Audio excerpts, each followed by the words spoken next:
Welcome to the Tech Talks Daily Podcast, where you can learn and be inspired by real-world examples of how technology is transforming businesses and reshaping industries in a language everyone can understand. Here is your host, Neil C. Hughes.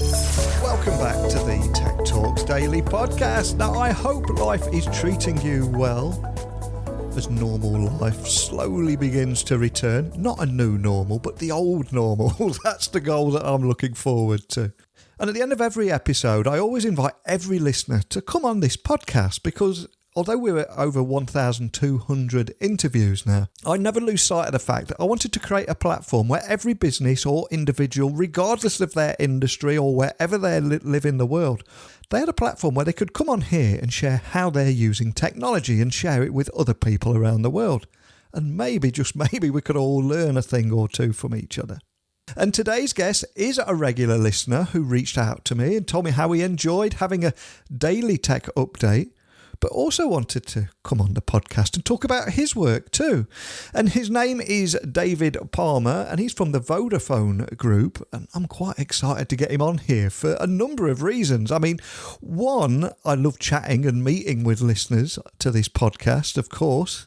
And two, IoT is growing at the moment. And at the same time, other developments like autonomous cars, smart cities, 5G, AI and blockchain are all shaping this new dynamic of interoperability and integration, which in turn is driving the transition to the Internet of Value. So with all that in mind, I ask you to buckle up and hold on tight because I'm going to beam your ears all the way to London here in the UK so we can speak with David Palmer from the Vodafone Group right now. So a massive warm welcome to the show, David. Can you tell the listeners a little about who you are and what you do? Hi, Neil. I'd just like to say how excited I am to be on the show today, having the opportunity to discuss IoT, blockchain, and the convergence of digital technologies.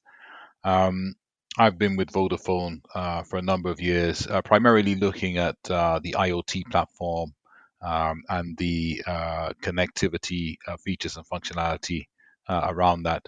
Over the past few years, it's been more specifically looking at blockchain as an enabler to IoT and the benefits we can get from the convergence of these technologies.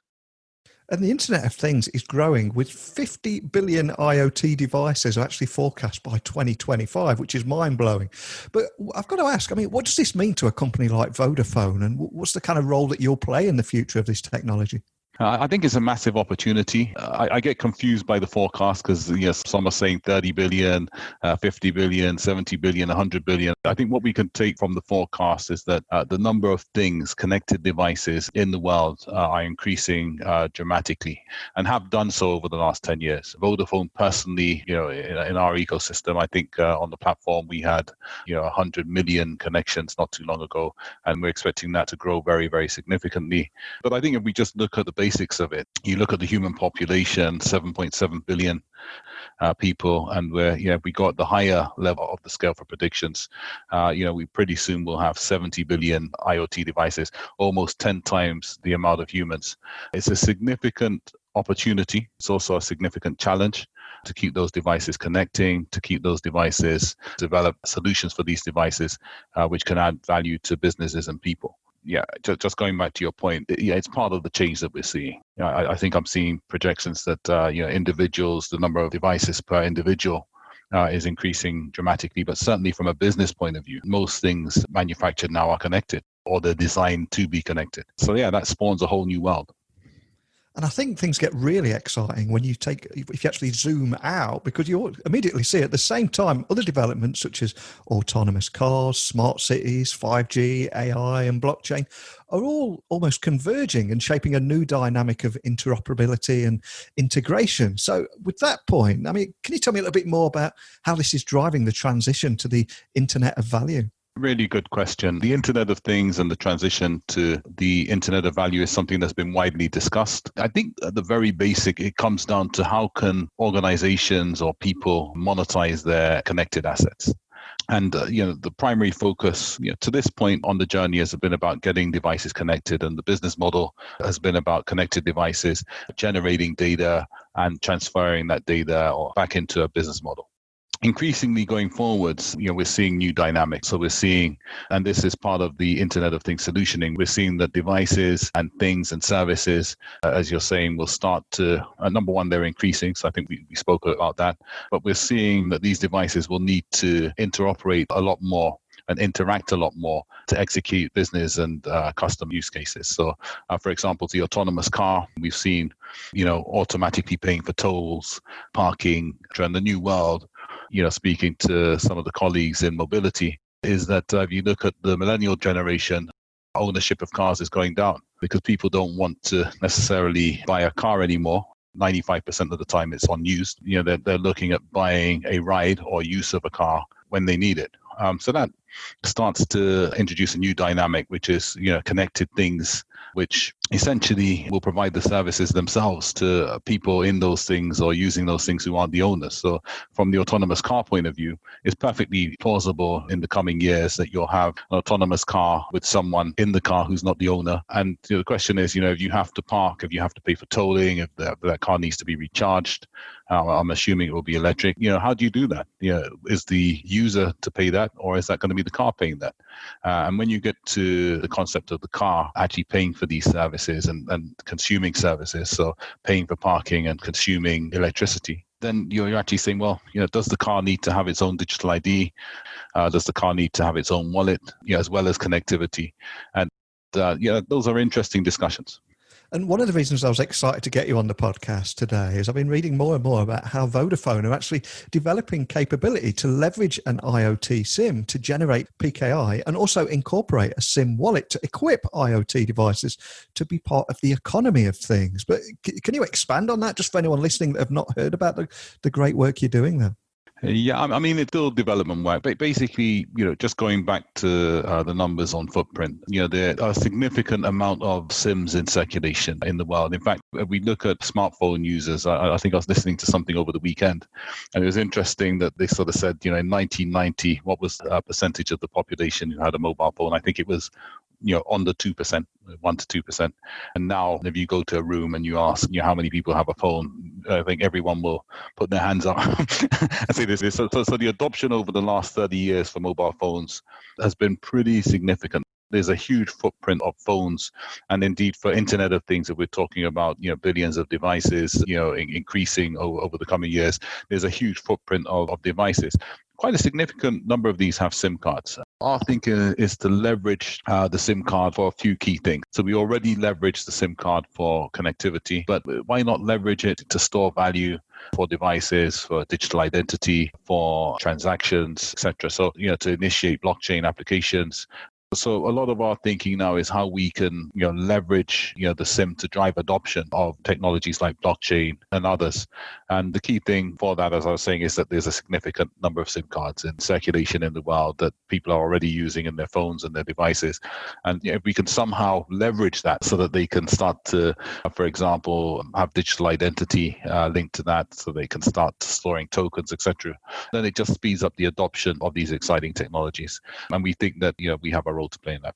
And there's also a lot of hype surrounding blockchain right now. There's a lot of new solutions and a lot of companies exploring it, but we don't hear too much about real world solutions. So I've got to ask, how are Vodafone exploring this technology? So Vodafone, I think over the last 3 years, have taken a cautious approach to blockchain. We have conducted a number of POCs. We have a few things live internally, but we've taken an approach to really look at the technology, to evaluate it, and to move at a time where the scalability and maturity of the technology could make a difference to live production solutions. Technology is very interesting because if you look at blockchain, it's a glue. It's a center of trust. It's a glue that can ultimately, allow automation of the external automation boundary, i.e. if you've got a number of organizations in complementary or even the same industry that don't trust each other, then the blockchain allows those, provides an independent platform or an independent entity where those organizations can start to automate things because you have the trust of the blockchain. And obviously for telco, with the advent of 5G, with the way the industry is made up, there are a number of use cases where blockchain becomes very interesting. For IoT specifically, where you have things that don't have someone with a smartphone that need to necessarily make decisions and trust each other and have an identity, for example, blockchain becomes quite an interesting form to make that happen. But there's been a number of things ranging from digital identity to supply chain management that we've looked at. And we're now, looking at taking these things forwards. But I think the key thing is, and I think this is the mistake with a lot of blockchain initiatives, is that you can't throw everything away. A lot of big organizations have 5 to 10 year investments and strategy in existing technologies, digital, cloud, AI. Most organizations will have an IT strategy, and to expect them to necessarily throw some of that away to just go with blockchain is a difficult discussion to have. But where blockchain can augment a solution, where it can provide that trust, that component which can take a solution forwards, that's where it becomes really interesting. That's in terms of our SIM approach is where it comes in, because what you can have there is adoptability, but also behind the SIM is a network. Behind the SIM, our core technologies that already exist that are trusted. But if you then add blockchain where it makes a difference for identity or for automating interactions between entities or things, for example, then you're seeing an added benefit. And I think that's sort of key to the strategy going forwards to scale blockchain and have adoptability. It's about you're making it complementary with what's out there, not a revolution, but an evolution. Fantastic. And smart cities and smart citizens are also developing to act as a service provider for things, and also a possible purchaser of data generated by IoT devices. But for anyone listening, can you just help them understand what this immediate future will look like in their world and ultimately transform all our lives a lot sooner than most of us realise? And there's some interesting things going on with smart cities. So if you look at some of the more topical things, so contract tracing is an application that we're seeing discussed by our government and imminently to be launched. And if you look at that smart citizen who will have a smartphone, who will operate and ultimately be tracked where required using, infrastructure that is part of a city. But if you look at smart cities as a whole, they have. Now, I'm assuming that a lot of the cities we have now are smart cities are on the road to being transformed or transformation to smart cities. So I don't believe, again, it's a revolution. I believe it's an evolutionary process taken. But if you look at that, smart cities have cameras, they have sensors, they have street lights. There's a lot of infrastructure in a smart city which can be leveraged for individual use and benefit. One of the key things that we're launching pretty soon is the thermal imaging cameras. So these are cameras which take the temperature of people. So if you've got people in a building or even in the street, the camera can basically zoom in and see where someone has a fever. So fever detection, which obviously in the time of COVID can feed into risk management systems, management of building and risk levels, etc. So that's one smart city asset combined with geolocation and other technologies which can really help as we're seeing in the fight against something like COVID. But ultimately what this is showing for smart cities and IoT is that there's an opportunity when the two things are combined, where you have connected things, connected citizens, and infrastructure associated with a smart city, for those things to combine, not only to solve problems that are presented with things like COVID, but also to help with the economic regeneration. Can cities earn money, for example, by providing common infrastructure, for example, thermal imaging cameras, which can be used by citizens and businesses, right? I'm including businesses as citizens as well. Those are interesting things. Autonomous cars and smart parking. Can citizens start to put their home parking, or businesses put their car parks in the mix for cars to park in when in congestion times? But could that be part of a platform which the smart city and technologies like blockchain facilitating in the framework of a marketplace? These are interesting concepts, but we're starting, as you're saying, to see 5G, blockchain, maturity of IoT, and other technologies come together so that we can have those discussions now. And Vodafone have also got a few recent developments in smart buildings and IoT payments, I believe. And again, I appreciate it's very early days, but is there anything you can share with us about that too? So really interesting technologies where you're bringing, again, not just the connectivity, but you're starting to put some really cool, interesting solutions on top of that. And I think the thermal imaging camera for fever detection, it's pretty interesting. Where one of the challenges we've got now is, the economy is getting back to work, right? So it was easy to go into lockdown But when you start getting people back to work or trying to get businesses to open again, there's a lot of risk and apprehension. And just like technology was really good at keeping us connected when we were in lockdown, we're seeing with things like thermal imaging cameras, etc., that technology can be pretty interesting in helping us manage the transition to open again, especially for small businesses. You to come in and you immediately know if someone's got a fever, helped by this thermal imaging camera, and that could, trigger the way you manage social distancing, so you can have smart social distancing. And what excites you about emerging technologies and how they're going to help Vodafone to keep pushing the envelope forward and, then, of course, transform businesses, our lives and everything? But what is it excites you about it all? Vodafone's taking a journey from telco to techco. I think that's the first thing to note. But I think, like in most in the industries, companies are now not just consuming technology, they're starting to be part of the solutions and developing technologies. And if you look at those technologies now, I think one of the key things that excite is 5G, which basically allows low latency connectivity, super fast, which can be translated from the speeds we have inside the home to outside the home.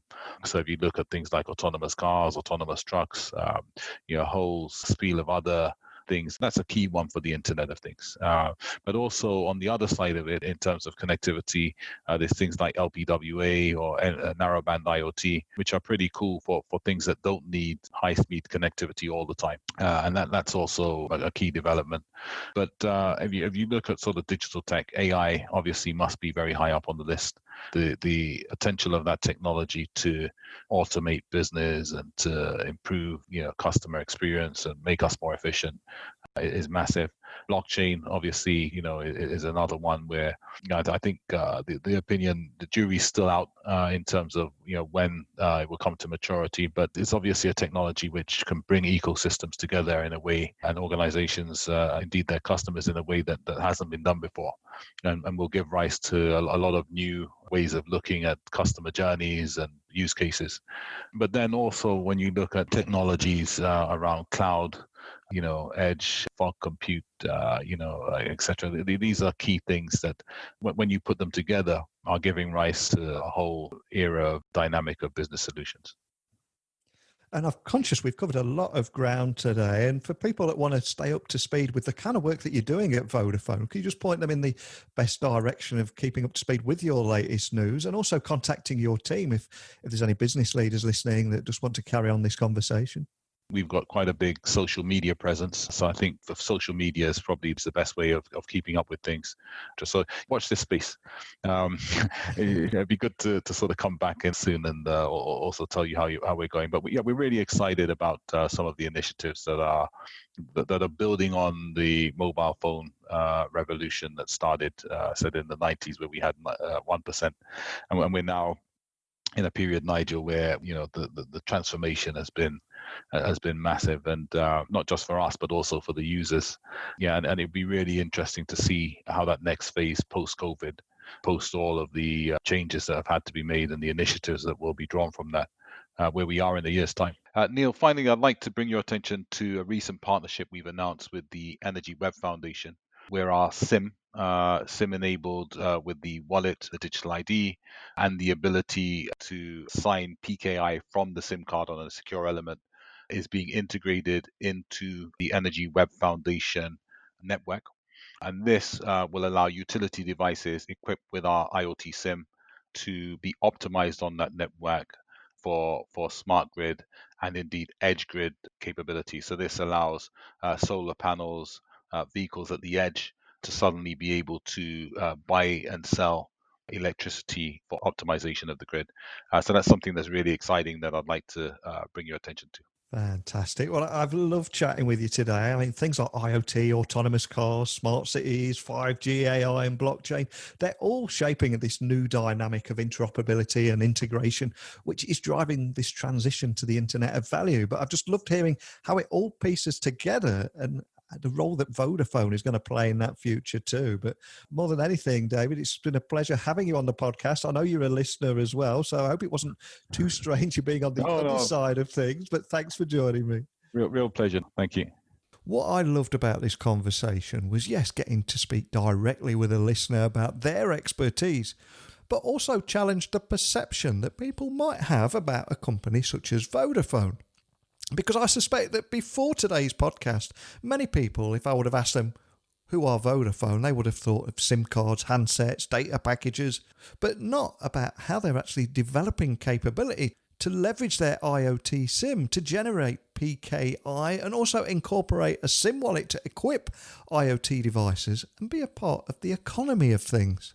And I also loved hearing about the recent developments in smart buildings and IoT payments that all show to me how Vodafone are approaching the future. But like David said, it is not a revolution, it's an evolution. So much food for thought in this conversation for me. But as always, let me know your thoughts. Email me, techblogwriter@outlook.com. My website is techblogwriter.co.uk. We'll have another guest on tomorrow and we'll explore another industry. It's incredibly exciting, isn't it, what we've created here? But it's time for me to go now. So a big thank you for listening. And until next time, don't be a stranger. Thank you for listening to the Tech Talks Daily Podcast with Neil C. Hughes. Remember, technology works best when it brings people together.